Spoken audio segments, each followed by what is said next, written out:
May mga bagay talaga sa ating mundo na mahirap ipaliwanag. Pero paano natin malalaman at mauunawaan kung tayo ay nahihirapang humanap ng kasagutan? Lalo na kung ang mga bagay na iyon ay hindi normal. Ako si Papa Obet at pakinggan natin ang padalang kwento ni Yumi dito lamang sa Lihim ng Gabi.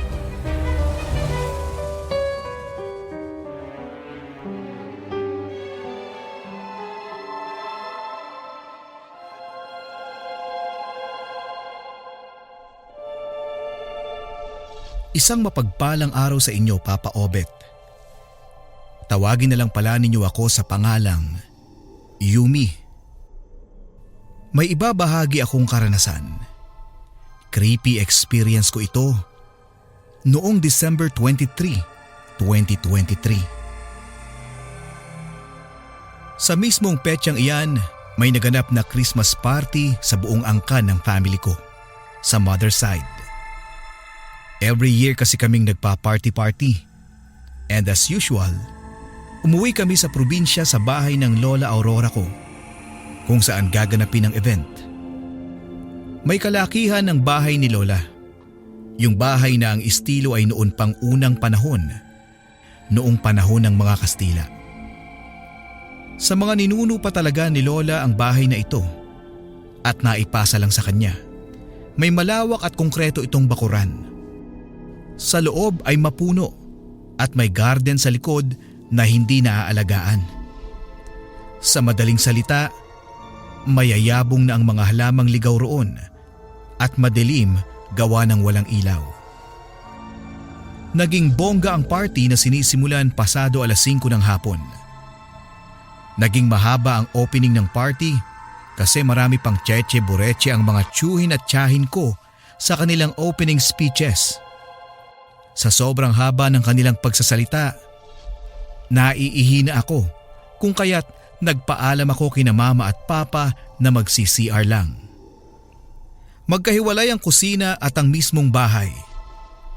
At dahil malapit ang pwesto namin sa kusina, doon ako nag-CR. Pagpasok ko sa kusina, bumungad ang bising-busy na sina Ninang Mirasol at ang dalawa niyang pamangkin na sina Ellie at Dondon. Hinahanda nila ang mga pagkain. Hindi ko na sila inabala pa at dumiretso na sa CR. Pero bago makapunta sa CR, may dadaanan munang makipot na daan. Bale, pagkapasok mo sa kusina ay bubungad ang lutuan. Pagkatapos, ang storage room at grocery sa left side. At may makipot na daan patungong CR. Pagkapasok ko sa CR, nanindig agad ang balahibo ko. Dahil pagbukas ng pinto ay parang may sumalubong sa akin. Hangin lang naman yon, pero parang tao rin. Ang hindi ko maintindihan, naninindig ang balahibo ko at bahagya pa akong napatabi dahil sa pagkakabunggo sa hindi nakikitang bagay na sadyang lumabas galing sa CR. Natigilan ako saglit at napapatingin sa paligid pero wala naman akong makitang kung ano maliban sa mga gamit sa CR na nasa tabi-tabi lang din. Inisip ko na lang na baka hangin lang talaga yun.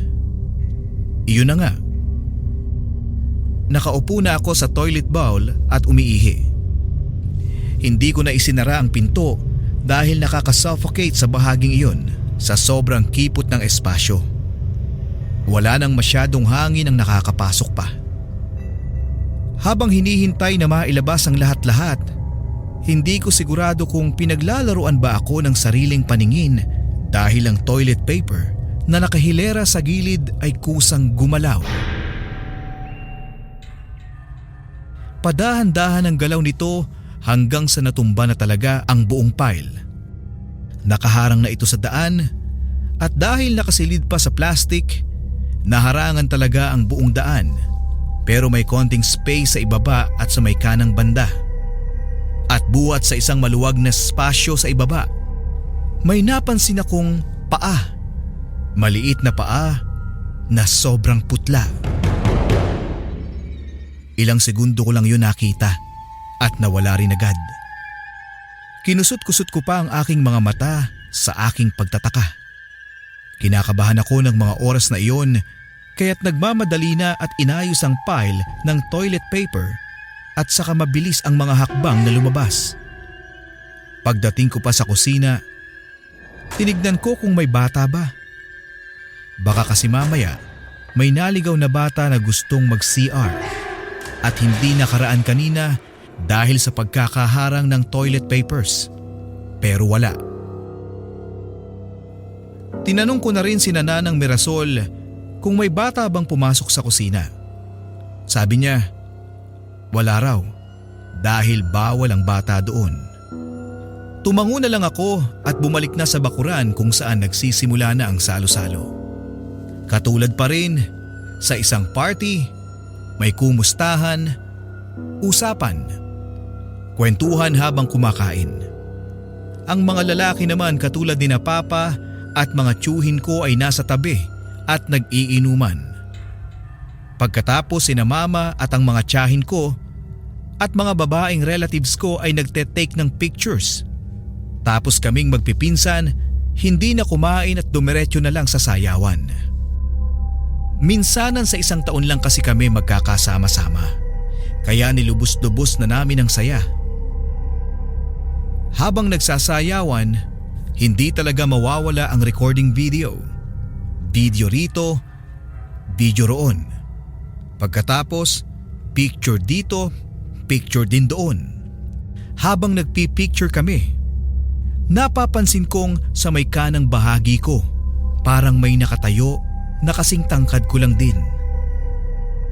Ang ipinagtataka ko lang, bakit ako nakaramdam ng ganoon, gayong wala naman ng kasunod sa akin. Ako ang nasa hulihan at nasa kaliwang bahagi naman ng mga pinsan ko na kanya-kanya ang pagpo-pose para sa picture.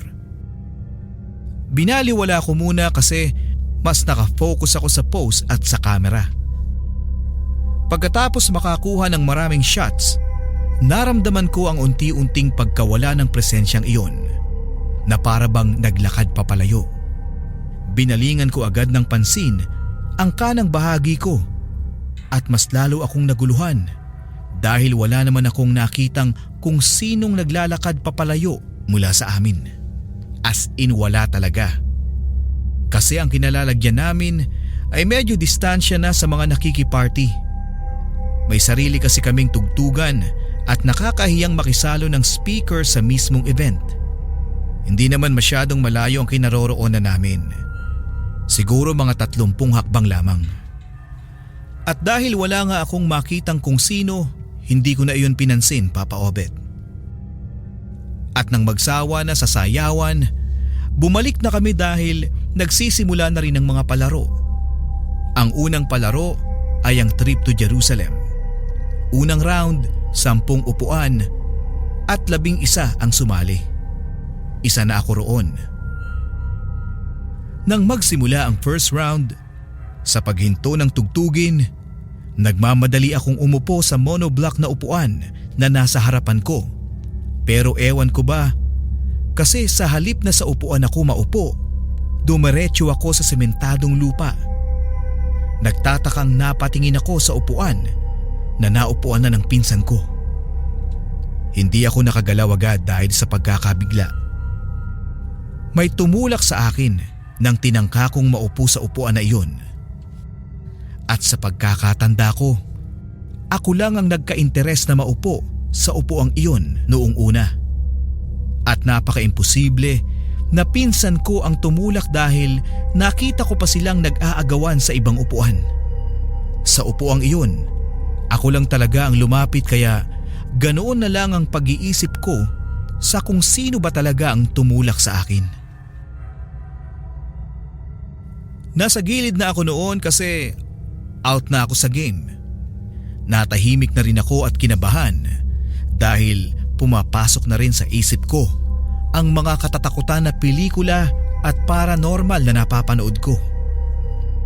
Naisip ko nang wala sa oras na baka may multong nakisali sa party. Naging mapagmasid na ako matapos kong maisip ang mga iyon. Kung saan saan napunta ang paningin ko. Bawat sulok talaga ay tinitignan ko. Natatakot din dahil baka sa pagiging malikot ng paningin at isip ko ay magpakita sa akin ng multo. Mabuti na lang din at hindi naman. Hindi ko na lang inisip pa dahil makalipas ang ilang oras, wala naman na akong napapansin. Nang pumatak ang 10:00 ng gabi, mas lalong umingay ang paligid dahil sa karaoke. Nagtutugtugan din kami ng mga pinsan ko sa terrace. Pagkatapos sa sala ay nanonood ng pelikula ang mga bata at iilang mga matatandang kamag-anak. Dumami na rin ang mga bisita dahil may humabol at nagsidatingan din ang pamilya ng 2 kapatid ng lolo ko.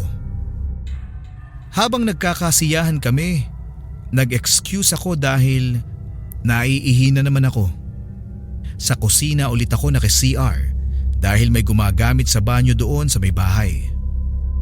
Pagdating ko doon, mas naging busy rin sa kusina dahil sa dumagdag na mga bisita. Tahimik lang din akong nagtungo sa CR at katulad noong una kong pasok, may sumalubong na namang kung ano sa akin. Naramdaman ko talagang may bumangga sa akin pero wala naman. Yun bang hangin lang? Pero sa palagay ko, parang hindi talaga hangin. Tinapangan ko ang sarili at nagmamadaling gumamit ng CR. At katulad nga noong una, gumalaw na naman ang nakapile na toilet paper.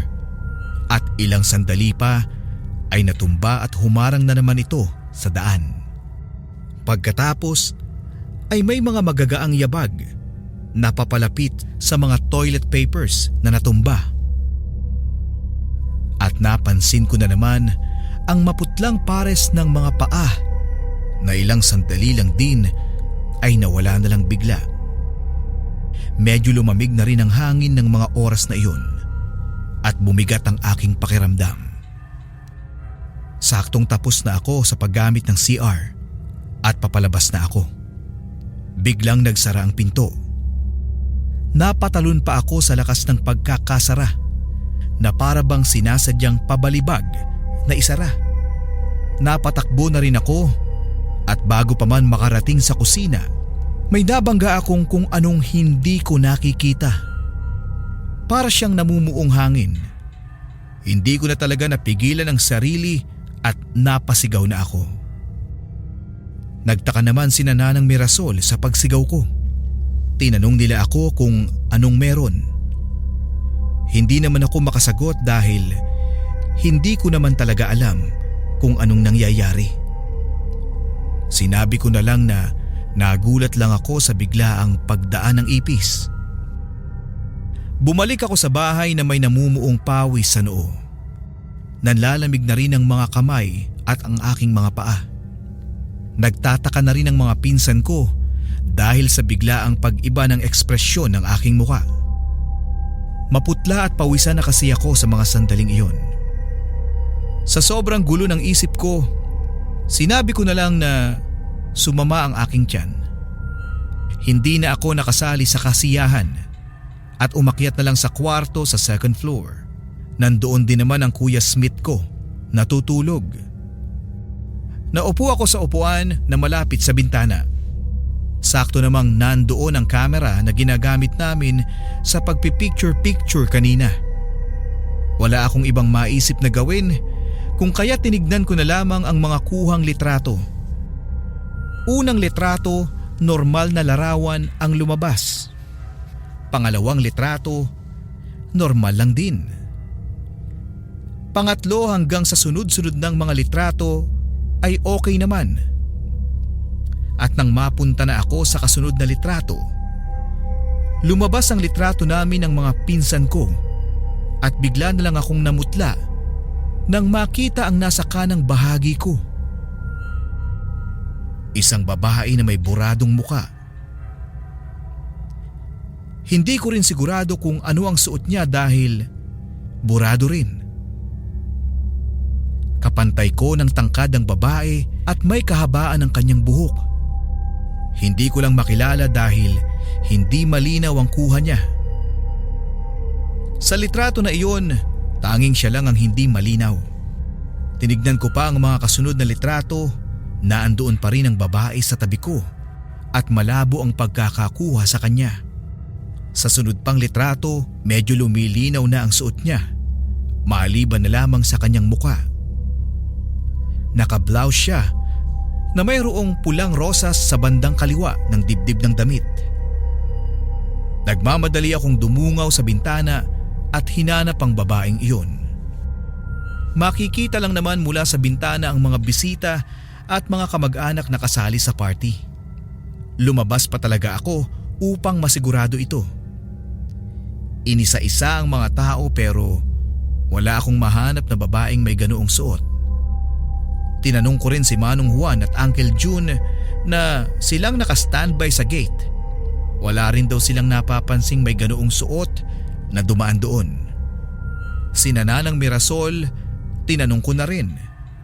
At kagaya ni na Manong Juan, wala rin silang napansin. Binalikan ko uli ang mga litrato at sa pagtitingin-tingin ko, may iba pa akong nakita. May isang bata rin na burado din ang kuha. Mula sa kamera, nilakihan ko at zoom ang litrato. Mas lalo lang lumabo ang kuha ng bata. Ganoon din sa babae. Napakalabo talaga ng mga mukha nila. Ang bata sa tingin ko, base sa tangkad, ay nasa 3 hanggang 5 taong gulang. Ang mga bisita namin at mga kamag-anak ay may dala ring mga bata pero nasa buwan, 1 hanggang 7 taon lamang. Hindi ko na maintindihan ang pakiramdam ko at ibinalik ko na lamang ang kamera. Nanginginig akong nakaupo sa sala at palihim na pinapakalma ang sarili. Ang lakas ng pagkakakabog ng dibdib ko at malamig pa sa yelo ang aking mga paa at kamay. 1:00 na ng madaling araw natapos ang party. Nagsipasok na sila at nasa iisang kwarto na kami ng mga pinsan ko. Hinintay ko talaga na may kumuha ng kamera para i-check ang mga litrato. Sakto namang naisip ng pinsan kong lalaki iyon. At katulad ko, hindi siya makapaniwala sa kanyang nakita. Noong una, akala niya may mali lang sa kuha pero nang makita pa ang ibang mga kuha, halos maihagis na nga niya ang kamera. Nagkagulo kami sa kwarto dahil lang sa mga kuhang iyon. Nilinaw talaga namin ang larawan kung saan nakuhanan ng babae at yung bata. Yung isa pa naming pinsan na expert sa editing, ginawa niya ng paraan para luminaw ang malabong imahe. Pero kahit anong gawin niya, mas lalo pa itong lumabo. Hindi na kami mapalagay sa mga oras na iyon pero pinilit naming kumalma dahil baka matrigger ang lahat at may kasama pa naman kaming matatanda. At baka atakihin kapag ipinakita namin ang takot namin. Naging kalmado kami at kahit sa isa sa amin ay hindi makatulog. Binabalik-balikan namin ang mga larawang iyon. Mas lalo lang naging nakakatakot ang nararamdaman namin kung kaya't binura na lang namin ang mga larawang iyon. Kahit burado na ang mga larawan, hindi pa rin mabura-bura sa isip namin ang mga larawang iyon dahil na lang siguro iyon ang una naming karanasan para matakot.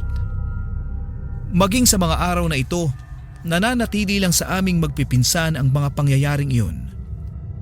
Ibinahagi ko rin ang aking nakakatakot na karanasan, lalo na sa CR at sa mga sandaling nagpi-picture taking kami.